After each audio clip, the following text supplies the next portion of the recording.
क्यों ना यहाँ पर भारत सरकार को एक कानून यहाँ पर पारित करना चाहिए कि जिनको यहाँ पर अल्टीमेट पावर दिए गए हैं उनके ऊपर कोई जांच भी नहीं बैठाई जा सकती। अगर उन पर जो है कोई आंच नहीं उठा सकते, अगर कोई यहाँ पर उनको सस्पेंड तक नहीं कर सकता, अगर कोई कर सकते हैं तो केवल यहाँ पर महामहिम राष्ट्रपति ही कर सकते हैं। तो इस प्रकार से क्यों न आज के दिन में भारत के अंतर्गत कॉलेजियम सिस्टम को हटाना क्यों जरूरी नहीं है? क्या कानून में परिवर्तन करने की क्या जरूरत नहीं है? जय हिंद दोस्तों, मैं हूं हीरा परिहार और आप देख रहे हैं देशभक्ति डायलॉग। चैनल को सब्सक्राइब कर हमें ज्यादा से ज्यादा सपोर्ट देने का प्रयास करें, वीडियो में लाइक और वीडियो में कमेंट करें। दोस्तों, आज भारत में ऐसा क्यों दिखाई दे रहा है कि जिसके पास पैसा है बस उसी के पास ही पावर है, जबकि ऐसा नहीं होना चाहिए। ऐसे में भारत में एक ऐसा वर्ग है जो कोई अपने देश के लिए कुछ करना चाहता है, वे युवा अपने देश के लिए कुछ करना चाहते हैं, कुछ नया करना चाहते हैं, उनको वो अपॉर्चुनिटी नहीं मिल पाती है या उनके हुनर का फायदा नहीं लिया जाता है, उनके टैलेंट का यहाँ पर फायदा नहीं लिया जाता है। ऐसे में वे युवा यहाँ भारत देश को छोड़कर दूसरे देशों का रुख कर रहे हैं, और चाहे वो हो अमेरिका जैसी कंट्रीज या हो वेस्टर्न एशियन कंट्रीज हो या यूरोपियन कंट्री या हो चाइना जैसी कंट्रीज, उन कंट्रीज की ओर रुख करके अपने हुनर और अपने टैलेंट को दिखाकर उन देशों की इकोनॉमी को डेवलप करने में अपना योगदान दे रहे हैं। ऐसे में जब कोई इंसान दूसरे देशों में जाकर उन ऊंचाइयों को छू जाता है और उसके बाद हमारे देश के अंतर्गत इलेक्ट्रॉनिक मीडिया के अंतर्गत वो खबरें हमें सुनाई देती है और हम यहाँ पर सिर्फ और सिर्फ ताली बजाने के काम के रह जाते हैं, जबकि उसके हुनर का इस देश में फायदा लिया जाना चाहिए और हमारे देश को तरक्की में लाने के लिए उनके हुनर और टैलेंट का फायदा लिया जाना चाहिए था। जबकि हमारे देश के अंतर्गत सबसे ज्यादा हुनरबाज हमारे देश में ही है और सबसे ज्यादा टैलेंटेड व्यक्ति भी हमारे देश के अंतर्गत ही हैं। जबकि हमेशा ये देखा जाता है कि चाहे पहले से सिलसिला ये चला आ रहा है कि उनके हुनर और उनके टैलेंट को अनदेखा किया जाता रहा है।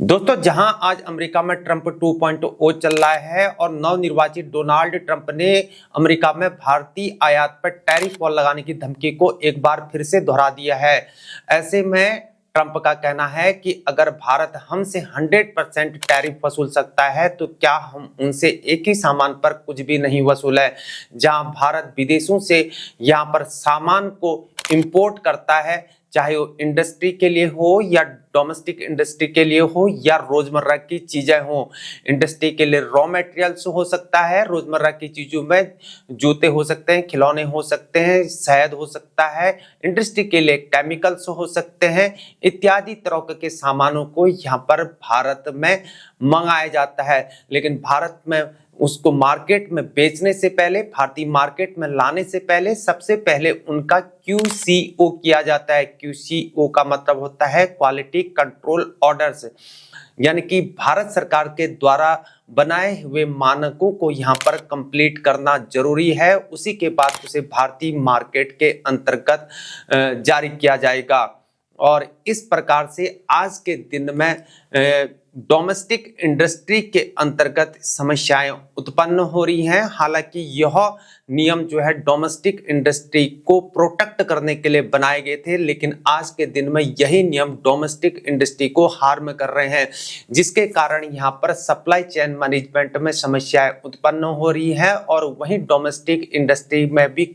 यहाँ पर खासा इफेक्ट पड़ रहा है। जहां अक्टूबर माह में वाणिज्य मंत्री ने कहा था कि हमने जो है 700 QCO जारी कर दिए गए हैं और हम इसे 2500 तक लाना चाहते हैं। दोस्तों, जहां भारत सरकार का कहना है कि अगर विदेशों से अगर भारत में कोई सामान आ रहा है, भले ही उनके पास उनके देश का कोई सर्टिफिकेशन क्यों ना हो, अगर यूरोपियन कंट्री से अगर भारत में कोई सामान आ रहा है, भले ही उनके पास यूरोपियन सर्टिफिकेट क्यों ना हो, लेकिन उनके पास भारत का सर्टिफिकेशन होना बहुत अनिवार्य है। इस प्रकार से बिजनेस में काफी ज्यादा कंफ्यूजन उत्पन्न हो रहा है और ऐसे में हो सकता है कि आने वाले समय में जो बाहर की जो बिजनेस बिजनेस कंट्रीज है वो भारत में इन्वेस्ट करने में हिचकिचाए या भारत में अपने सामान को एक्सपोर्ट करने में भी हिचकिचाए। जहां भारत के अंतर्गत यहाँ सबसे बड़ा मार्केट है, भारत में ही सबसे बड़ा व्यापार है और सबसे बुद्धिमानी व्यक्ति भी भारत में ही रहते हैं, लेकिन फिर भी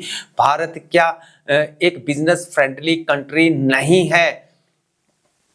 यही कारण है कि आज के दिन पर भी हम जो है और कई अन्य देशों से काफी पीछे चल रहे हैं, या भारत के अंतर्गत तमाम तरह के टैक्सेस हैं, या है गब्बर जैसे जीएसटी, या है बहुत सारा पेपर वर्क। दोस्तों, जहां भारत के अंतर्गत जो उच्च ओहदे पर बैठे हुए हैं उनके डेस्क के अंतर्गत फाइलें पेंडिंग में रह जाती हैं, एप्लीकेशंस पेंडिंग में रह जाती हैं, चाहे वो कोई भी ओहदा हो, चाहे वो ब्यूरोक्रेसी का ओहदा हो। तो इस प्रकार से क्यों ना यहाँ पर भारत सरकार को एक कानून यहाँ पर पारित करना चाहिए कि जिनको यहाँ पर अल्टीमेट पावर दिए गए हैं उनके ऊपर कोई जांच भी नहीं बैठाई जा सकती, अगर उन पर जो है कोई आंच नहीं उठा सकते, अगर कोई यहाँ पर उसको सस्पेंड तक नहीं कर सकता, अगर कोई कर सकते हैं तो केवल यहाँ पर महामहिम राष्ट्रपति ही कर सकते हैं। तो इस प्रकार से क्यों न आज के दिन में भारत के अंतर्गत कॉलेजियम सिस्टम को हटाना क्यों जरूरी नहीं है? क्या कानून में परिवर्तन करने की क्या जरूरत नहीं है? जो उच्च ओहदे पर बैठे हुए हैं, अगर कोई भ्रष्टाचार के अंतर्गत कोई लिप्त हो जाता है तो उस पर जांच पर भी नहीं बैठा सकते, क्योंकि उनको यहां पर अल्टीमेट पावर दिए गए हैं। तो इस प्रकार से भारत के अंतर्गत क्यों न कानून को परिवर्तित करने की जरूरत है, क्योंकि तमाम कानून जो बनाए गए हैं उनकी सुरक्षा के लिए बनाए गए हैं, जबकि जो नीचे तबके के नौकरी पेशा हैं या हैं आम आदमी, उस प्रकार से उनकी कानून से सुरक्षा नहीं हो पाती है। और यहाँ पर एक देश के अंतर्गत जब हम कहते हैं कि सब हम यहाँ पर बराबर हैं, लेकिन इस प्रकार से क्यों यहाँ पर भेदभाव को हमको दिखाई देता है? एक समान कानून में न्याय क्यों नहीं दिखाई देता है? क्यों न आज के दिन में कॉलेजियम सिस्टम को हटाना क्यों न यहाँ पर जरूरी हो और यहाँ पर भारत सरकार को एक ठोस कदम उठाकर कानून में परिवर्तन करने की जरूरत है। दोस्तों, एक रिपोर्ट के अनुसार जहां हजारों कंटेनर इंपोर्ट्स के अंतर्गत पड़े हुए हैं जिनका QCO तक नहीं हो पा रहा है, जिसकी वजह से इकोनॉमिक फॉल आउट हो रहा है, और जहां कंपनीज लोगों को यहां पर नौकरी देने के बजाय कंपनीज खुद ही लोगों को यहां पर युवाओं को नौकरियों से निकाल रहे हैं, और इस प्रकार से यहां पर भारत के अंतर्गत अच्छा खासा बेरोजगारी पर भी असर पड़ रहा है, तो वहीं बिजनेसमैन के बिजनेस पर भी असर पड़ रहा है। दोस्तों, इस प्रकार से आपको क्या लगता नहीं है कि जिस समय 1991 के अंतर्गत जब भारत के अंतर्गत इकोनॉमिक रेवोल्यूशन आया था, तो 1991 से पहले जैसी हालात थी क्या वैसे हालात क्या फिर से हो सकते हैं?